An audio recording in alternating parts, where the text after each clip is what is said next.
Stop. Provjerite zdravlje svojih pluća. Započnite dubokim udahom.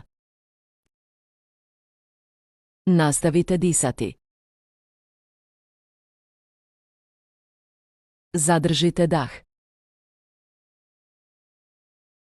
Ovo je vaskularni test snage pluća da se vidi imate li zdrava pluća.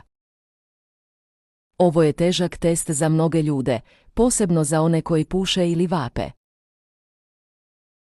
Ali ako možete doći do polovice, onda imate normalnu snagu pluća. Ali ako možete doći do kraja, tada imate iznimno snažne sposobnosti vaskularne snage.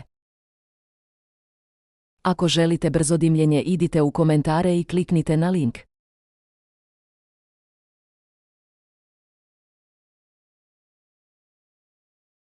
Skoro smo gotovi.